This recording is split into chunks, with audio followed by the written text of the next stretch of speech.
আসসালামু আলাইকুম ওয়া রাহমাতুল্লাহ। প্রিয় দর্শক, আশা করি এই কোভিডের মধ্যে ভালো আছেন, স্বাস্থ্যবিধি মেনে চলাফেরা করছেন। আমাদের ভ্যাট ভিডিও টিউটোরিয়ালে স্বাগতম। আশা করি আমাদের ভ্যাট ভিডিও টিউটোরিয়ালগুলো আপনারা এনজয় করছেন। আমরা উৎসে ভ্যাট কর্তনের এক্সাম্পল নিয়ে ডিসকাশন করছিলাম। আমরা আজও কয়েকটা এক্সাম্পল ডিসকাশন করব। পরবর্তী কয়েকটা সেশনও আমরা এক্সাম্পল ডিসকাশন করব। দর্শকদের কাছ থেকে আমি প্রচুর কমেন্ট পাচ্ছি এবং দর্শকরা চাচ্ছেন যে প্রচুর এক্সাম্পল যেন ডিসকাশন করি। মাঠ পর্যায়ের সমস্ত পরিস্থিতি কভার করে ইনশাল্লাহ এক্সাম্পল ডিসকাশন করব। আজকে প্রথম এক্সাম্পল হলো রেন্ট এ কার সেবা ক্রয়। একটা লিমিটেড কোম্পানি রেন্ট এ কার সেবা ক্রয় করেছে। রেন্ট এ কার সেবা কি সেটা আমরা সবাই জানি। বিভিন্ন রেন্ট এ কার সার্ভিস আছে, সেখান থেকে গাড়ি ভাড়া দেওয়া হয়। আমরা ব্যক্তিগতভাবে সেখান থেকে গাড়ি ভাড়া নিই, অন্যান্য প্রতিষ্ঠান সেখান থেকে গাড়ি ভাড়া নেয়, লিমিটেড কোম্পানি এবং অন্যান্য উৎসে কর্তনকারী সত্তাও সেখান থেকে গাড়ি ভাড়া নেয়। তো রেন্ট এ কারের সেবা যদি নেওয়া হয়, সেখানে কিভাবে উৎসে ভ্যাট কর্তন করতে হবে সে বিষয়টা এখন আলোচনা করব। রেন্ট এ কার সেবা এটা ভ্যাট সিস্টেম একটা সেবা। এই সেবার একটা ডেফিনেশন আছে। রেন্ট এ কার সেবার উপরে ভ্যাটের হার 15% এবং উৎসে কর্তনের যে তালিকা আছে 41টা সেবার যে তালিকা আছে, এই সেবাটা তার মধ্যে অন্তর্ভুক্ত আছে। তাই রেন্ট এ কার সেবা যদি কোনো উৎসে কর্তনকারী কর্তৃপক্ষ নেয়, তাহলে বাধ্যতামূলকভাবে উৎসে 15% ভ্যাট কর্তন করতে হবে। তো এখানে ধরুন একটা লিমিটেড কোম্পানি রেন্ট এ কার সেবা নিয়েছে, ধরুন সারাদিনের জন্য ভাড়া করেছে 8,000 টাকা। 8,000 টাকা ভাড়া, এর ভেতরে সব কিছু ইনক্লুডেড। তাহলে যখন এই রেন্ট এ কার সার্ভিস যখন বিল ইস্যু করবে, তখন 8,000 টাকা ভাড়া প্লাস 15% ভ্যাট এভাবে বিল ইস্যু করবে। উৎসে কর্তনকারী যখন বিল পেমেন্ট করবে, তখন সম্পূর্ণ মূল্য বিল তার ফান্ড থেকে স্যাংশন করবে। স্যাংশন করে 8,000 টাকা পরিশোধ করবে রেন্ট এ কার সার্ভিসকে, আর 15% ভ্যাট উৎসে কর্তন করে সরকারি কোষাগারে জমা দিবে। এখানে মাঠ পর্যায়ে একটা জটিলতা আছে, একটা বিভ্রান্তি আছে। সেটা হলো অনেক সময় এমন হয় যে ভাড়াটা এইভাবে নেওয়া হয় যে ভাড়া 6,000 টাকা, আর তেল জ্বালানি যেটা দরকার হবে, পথের মধ্যে অন্যান্য খরচ, পথের মধ্যে টোল থাকে, এই সমস্ত খরচ করবে যিনি ভাড়া নিয়েছেন তিনি। তো তিনি ভাড়া 6,000 টাকা পরিশোধ করবেন, আর বাকি এগুলো দিয়ে আরো 3,000 টাকা তার অতিরিক্ত হয়েছে সেটা উনি পরিশোধ করবেন। তো সাধারণত করা হয় কি, এভাবে বিষয়টা দেখা হয় যে 6,000 টাকার উপরে ভ্যাট পরিশোধ করবে, আর বাকি 3,000 টাকার উপরে ভ্যাট পরিশোধ করবে না। এটা বিধান না। আমরা গতকালও আলোচনা করেছি যে কোনো একটা সেবার সর্বমোট মূল্যের উপরে ভ্যাট পরিশোধ করতে হবে। এখানে আর সর্বমোট মূল্য বলতে কি বোঝায়? সর্বমোট মূল্য বলতে যে কোনোভাবে ওই সেবাটা নেওয়ার বিপরীতে, যে কোনোভাবে, যে কোনো পদ্ধতিতে, যে কোনো উপায়ে প্রদত্ত এবং পরিশোধিতব্য, যেটা পরিশোধ করা হয়েছে এবং যেটা পরিশোধ করা হবে, সব একসাথে করে হয় হলো সেবার মূল্য। যদি গাড়িটা উনি ভাড়া না নিতেন, তাহলে কি উনি কি এই জ্বালানি কিনতেন? উনি কি পথের মধ্যে টোল দিতেন? উনি কি পথের মধ্যে অন্য খরচ করতেন? এই যে পথের মধ্যে উনি জ্বালানি কিনলেন, উনি টোল দিলেন, অন্য খরচ করলেন, এই সমস্ত খরচ হচ্ছে এই গাড়ির অংশ, গাড়ি ভাড়ার অংশ, রেন্ট এ কারের অংশ। তাই সম্পূর্ণ খরচের উপরে ভ্যাট হিসাব করতে হবে। এটা হলো প্রথম কথা। দ্বিতীয় কথা হলো, যদি সম্পূর্ণ খরচের উপরে যদি কেউ ভ্যাট পরিশোধ করতে না চান, তাহলে অন্য একভাবে করা যেতে পারে, তবে সেটা একেবারে সঠিক হয় না। সেটা হলো যে রেন্ট এ কার সার্ভিস আপনাকে ধরুন 6,000 টাকা আপনাকে ভ্যাট চালান ইস্যু করলো, 6,000 টাকা প্লাস ভ্যাট, আপনার অতিরিক্ত আরো 3,000 টাকা খরচ হয়েছে। তো আপনি লিমিটেড কোম্পানি, এই 3,000 টাকা আপনি অ্যাকাউন্টসে কিভাবে দেখাবেন? অ্যাকাউন্টসে যদি দেখানোর কোনো ট্রিটমেন্ট থাকেও, সেটা আমার জানা নেই। এটা অ্যাকাউন্টস প্রিন্সিপালও কি আছে সেটা আমি বলতে পারবো না, যারা অ্যাকাউন্ট্যান্ট অডিটর তারা বলতে পারবেন। তো যদি অ্যাকাউন্টসে যদি প্রপারলি শো করা যায়ও, তাহলেও ভ্যাটের নিয়ম এথিক্যাল একটা মিস্টেক হয়ে যাবে, এথিক্যাল একটা রং হয়ে যাবে, যে আপনি সম্পূর্ণ সেবার মূল্যটা উপরে আপনি ভ্যাট পরিশোধ করেননি। তো সামারি কথা হলো যে রেন্ট এ কার সার্ভিসের ক্ষেত্রে রেন্ট এ কার ভাড়া নেওয়ার পরে যত খরচ হবে, ড্রাইভারের ভাড়া বলেন, জ্বালানি বলেন, পথে টোল বলেন, পথে খাওয়া খরচ বলেন, সর্বমোট আপনি রেন্টে কার কোম্পানিকে, রেন্টে কার সার্ভিস প্রোভাইডারকে আপনি ইন অল দিস ফর্মস আপনি টোটাল যে মূল্য পরিশোধ করবেন সেই মূল্য হলো তার সেবার মূল্য। সেই মূল্যের উপরে 15% ভ্যাট পরিশোধ করতে হবে বা উৎসে কর্তন করতে হবে। আজকাল অনেক অফিস, সরকারি বেসরকারি অনেক অফিস এরকম গাড়ি ভাড়া নেয়। অনেক অফিসে গাড়ি নাই, নিজস্ব গাড়ি নেই, এজন্য গাড়ি ভাড়া নেয়। তো এই একই কথা, গাড়ি যখন ভাড়া নেওয়া হয় ওই ভাড়া বাবদ মাসিক যত টাকা পরিশোধ করা হবে গাড়ির মালিককে তত টাকার উপরে 15% ভ্যাট হিসাব করতে হবে। তাহলে আমরা রেন্টে কারের উপরে, রেন্টে কার সার্ভিস নিলে তার উপরে ভ্যাট কিভাবে প্রয়োগ করতে হবে এবং কিভাবে উৎসে কর্তন করতে হবে, উৎসে কর্তনের ভিত্তি কি হবে, আমরা মনে হয় সেটা আমরা স্পষ্ট করতে পেরেছি। আর একটা সেবা নিয়ে আমরা আজকে আলোচনা করব, সেটা হলো অনুষ্ঠান আয়োজক সেবা। আমি প্রথম দিকে সেই সেবাগুলো নিয়ে আলোচনা করছি যেগুলো খুব বেশি বেশি প্রয়োজন হয়, মাঠ পর্যায়ে খুব বেশি প্র্যাকটিসে আছে। অনুষ্ঠান আয়োজক এটা ভ্যাট সিস্টেমের একটা সেবা। এই সেবার একটা ডেফিনেশন আছে, আমরা পরে একদিন এই সেবার ডেফিনেশনগুলো আমরা স্ক্রিনে দেখাবো। ভ্যাটের যে কোনো বইয়ে, ভ্যাটের যে কোনো বইয়ে আপনি এই সেবার ডেফিনেশনগুলো পাবেন। একটা এসআরও আছে, সেই এসআরওর মধ্যে সেবার ডেফিনেশনগুলো আছে। অনুষ্ঠান আয়োজক একটা সেবা। অনুষ্ঠান আয়োজক বলতে সাধারণভাবে আমরা কি বুঝি?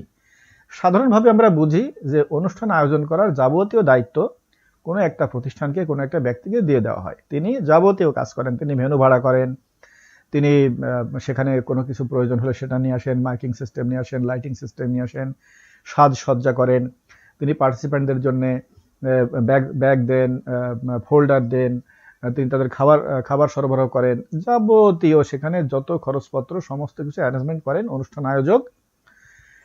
এই সমস্ত বাবদ তিনি একটা বিল করেন, যিনি অনুষ্ঠান আয়োজন করার দায়িত্ব দিয়েছে তাকে। অনুষ্ঠান আয়োজক হলেন সেবা প্রদানকারী, আর যে প্রতিষ্ঠান দায়িত্ব দিয়েছে সেই প্রতিষ্ঠান হলো সেবা গ্রহণকারী। আমি ধরে নিলাম একটা ওষুধ কোম্পানি, আমি ধরে নিলাম বেক্সিমকো ফার্মাসিউটিক্যালস লিমিটেড।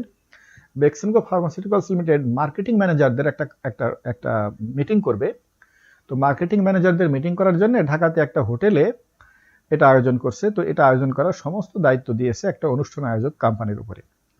অনুষ্ঠান আয়োজক কোম্পানির সাথে বেক্সিমকো ফার্মাসিউটিক্যালস লিমিটেডের চুক্তি হয়েছে যে সেখানে এরকম ভেন্যু ভাড়া করতে হবে, এত ম্যানেজারের খাবার ব্যবস্থা করতে হবে, ব্যাগ দিতে হবে, ফোল্ডার দিতে হবে, ইত্যাদি ইত্যাদি সব দিতে হবে। সর্বমোট তার সাথে হয়তো চুক্তি হয়েছে 10 লক্ষ টাকা, সাপোজ আনুমানিক বললাম 10 লক্ষ টাকা। 10 লক্ষ টাকার উপরে এখানে ভ্যাট হলো 15%, 1.5 লক্ষ টাকা ভ্যাট হবে, 11,50,000 টাকা। এখানে নিয়ম হলো অনুষ্ঠান আয়োজক তো কিছু লাভ করবেন। তো এখানে নিয়ম হলো অনুষ্ঠান আয়োজক সমস্ত কিছু অনুষ্ঠান আয়োজক তিনি অ্যারেঞ্জ করবেন। তিনি অ্যারেঞ্জ করতে যে ধরেন তিনি 100 প্যাকেট খাবার কিনে নিয়ে আসছেন, তো 100 প্যাকেট খাবার যেখান থেকে কিনে নিয়ে আসছেন সেখানে ভ্যাট পরিশোধ করতে হয়েছে। ধরেন তিনি 100 পিস ব্যাগ কিনে নিয়ে আসছেন, তো 100 পিস ব্যাগ যেখান থেকে কিনে নিয়ে আসছেন সেখানে ভ্যাট পরিশোধ করতে হয়েছে। অনুষ্ঠান আয়োজক যত কিছু ক্রয় করেছেন, যত কিছু অ্যারেঞ্জ করেছেন, এগুলো সব হলো তার উপকরণ, তার সেবার উপকরণ। এই সমস্ত আয়োজন করে তিনি একটা সেবা বেক্সিমকো ফার্মাসিউটিক্যালস কোম্পানিকে দিলেন। এই সেবার নাম হচ্ছে অনুষ্ঠান আয়োজক সেবা। এই সেবার উপরে ভ্যাটের হার 15%। এই সেবাটা বাধ্যতামূলকভাবে উৎসে ভ্যাট কর্তনের যে তালিকা, সেই তালিকার মধ্যে আছে। সেবাটা দেওয়ার পরে অনুষ্ঠান আয়োজক এখন কি করবেন? অনুষ্ঠান আয়োজক এখন বিল সাবমিট করবেন বেক্সিমকো ফার্মাসিউটিক্যালস কোম্পানির কাছে। বিল হলো সাপোজ 10 লক্ষ টাকা হলো বিল, আর 1.5 লক্ষ টাকা ভ্যাট, 11,50,000 টাকা বিল সাবমিট করবেন। বেক্সিমকো ফার্মাসিউটিক্যালস লিমিটেডের ফাইন্যান্স অ্যান্ড অ্যাকাউন্টস যারা চাকুরি করেন তারা জানেন যে এই সেবাটার নাম হচ্ছে অনুষ্ঠান আয়োজক সেবা। এই সেবার উপরে ভ্যাটের হার 15%। এই সেবাটা উৎসে বাধ্যতামূলকভাবে ভ্যাট কর্তনযোগ্য যে সেবার তালিকা আছে, 41টা সেবার তালিকা আছে, সেই তালিকার ভিতরে অনুষ্ঠান আয়োজক সেবা বিলং করে। বেক্সিমকো ফার্মাসিউটিক্যালস লিমিটেড একটা লিমিটেড কোম্পানি, উৎসে কর্তনকারী কর্তৃপক্ষ, তাই সেখানে উৎসে ভ্যাট কর্তন করতে হবে। বেক্সিমকো ফার্মাসিউটিক্যালস লিমিটেড তার ফান্ড থেকে 11,50,000 টাকা স্যাংশন করবে। স্যাংশন করে 10 লক্ষ টাকা সেবা প্রদানকারী অনুষ্ঠান আয়োজক কর্তৃপক্ষকে প্রদান করবে, আর 1.5 লক্ষ টাকা ভ্যাট উৎসে কর্তন করে সরকারি কোষাগারে পরিশোধ করবে। এখানেও আগের সেম কথা প্রযোজ্য। এখানেও অনুষ্ঠান আয়োজক যা কিছু আয়োজন করেছে, যা কিছু খরচ করেছে, সমস্ত কিছু হলো তার উপকরণ, এবং সর্বমোট তিনি যে বিল করবেন সেবা গ্রহণকারীকে, সেটা হলো তার সেবার মূল্য, তার সাথে ভ্যাট যোগ করতে হবে। আমি আশা করি অনুষ্ঠান আয়োজক সেবার উপরে কিভাবে ভ্যাট প্রযোজ্য হবে, কত পার্সেন্ট ভ্যাট প্রযোজ্য হবে, কিভাবে ভ্যাট উৎসে কর্তন করতে হবে, উৎসে কর্তনের হার কত হবে, এ বিষয়গুলো আমার মনে হয় ক্লিয়ার হয়েছে। উৎসে কর্তনকারী কোনো কর্তৃপক্ষ যদি অনুষ্ঠান আয়োজক সেবা গ্রহণ করেন, তাহলে কিভাবে উৎসে ভ্যাট কর্তন করতে হবে, আমার মনে হয় এ বিষয়ে আর কোনো অস্পষ্টতা নেই। আমরা আজ আর একটা সেবা নিয়ে আলোচনা করব। এই সেবাটাও খুব প্রয়োজন হয়, বিজ্ঞাপন সেবা, অ্যাডভার্টাইজমেন্ট সার্ভিস। অ্যাডভার্টাইজমেন্ট সার্ভিস কাকে বলে, এর একটা ডেফিনেশন আছে। আমি আপনাদেরকে বারবার বলেছি যে ভ্যাটের যে কোনো বইয়ে আপনারা এই ডেফিনেশনটা পাবেন। একটা এসআরও আছে, সেই এসআরওতে সব ডেফিনেশনগুলো আছে। এই মাত্র অর্থ আইন সংসদে পাশ হয়েছে এবং অন্যান্য এসআরওগুলো হয়েছে। বাজেটের সময় এই পরিবর্তনগুলো হয়। বাজেটের সময় ফাইন্যান্স সংক্রান্ত যে আইনগুলো আছে, ভ্যাট আইন, কাস্টমস আইন, ইনকাম ট্যাক্স আইন, এই আইনগুলোতে অনেক পরিবর্তন হয়। বাজেটের পরপরই কিছু অথর আছে, তারা বই লেখেন, বইগুলো পাবলিশড হয়। অলরেডি মার্কেটে নতুন বইগুলো চলে আসছে। আমার একটা বই আছে, আপনারা অনেকেই জানেন, সহজ ভাষায় নতুন ভ্যাট আইন। আমার বইটাও আজকে মার্কেটে আসছে, সমস্ত লেটেস্ট কারেকশনসগুলো ইনক্লুড করে। তো সেখানে এগুলো আপনি সব পাবেন। তো বিজ্ঞাপন সেবার একটা সংজ্ঞা আছে, সংজ্ঞাটা আপনি যে কোনো বইয়ে পাবেন। বিজ্ঞাপন সেবা আর আরেকটা সেবা আছে, এটা আমি আগেও বলেছি, বিজ্ঞাপন সেবা আর সম্প্রচার সেবা। টেলিভিশন এবং অনলাইন সম্প্রচার মাধ্যমে অনুষ্ঠান সরবরাহকারী, এটা পুরা নাম। এটাকে আমরা খুব সংক্ষেপে বলি সম্প্রচার সেবা। বিজ্ঞাপন সেবা আর সম্প্রচার সেবা, এই ক্ষেত্রে, এই দুইটা সেবার ক্ষেত্রে নিয়ম হলো যে যিনি সেবা দিবেন তিনি ভ্যাটের যে ইনভয়েস, ভ্যাট চালানপত্র, সেটা তার যে লোকাল যে ভ্যাট সার্কেল অফিস, সেই সার্কেল অফিসের রেভিনিউ অফিসারকে দিয়ে অ্যাটেস্টেড করে দিবেন। তাহলে উৎসে ভ্যাট কর্তন করতে হবে না। অ্যাটেস্টেড করে না দিলে উৎসে ভ্যাট কর্তন করতে হবে। যদি আদৌ কোনো ভ্যাট চালান না থাকে তাহলে উৎসে ভ্যাট কর্তন করতে হবে 15%। এক্সাম্পলটা আমরা এখন দেখে রিয়েল পরিস্থিতি আমরা বিবেচনা করে দেখি। ধরুন প্রথম আলোতে একটা বিজ্ঞাপন দিয়েছে, ধরুন বসুমতী ফুড ইন্ডাস্ট্রিজ লিমিটেড। বসুমতী ফুড ইন্ডাস্ট্রিজ লিমিটেড প্রথম আলো পত্রিকায় একটা বিজ্ঞাপন দিয়েছে। তো সেই বিজ্ঞাপন বাবদ প্রথম আলো একটা বিল সাবমিট করেছে। ধরেন বিল 1 লক্ষ টাকা আর 15,000 টাকা ভ্যাট। তো প্রথম আলো যখন বিলটা সাবমিট করবে, সাবমিট করার সময় বিলের সাথে যে ভ্যাট ইনভয়েস, যে ভ্যাট চালানপত্র ইস্যু করবে, সেই ভ্যাট চালানপত্র প্রথম আলোর যে লোকাল ভ্যাট অফিস, সেই অফিসের যে রাজস্ব কর্মকর্তা, সে রাজস্ব কর্মকর্তাকে দিয়ে সত্যায়িত করে দিবে। সত্যায়িত করে এই সত্যায়িত ভ্যাট চালান প্রথম আলোর বিলের সাথে বসুমতী ফুড ইন্ডাস্ট্রিজ লিমিটেডের কাছে সাবমিট করবে। বসুমতী ফুড ইন্ডাস্ট্রিজ লিমিটেডের অ্যাকাউন্টস অ্যান্ড ফাইন্যান্স ডিপার্টমেন্ট তারা বিলটা হাতে পেল।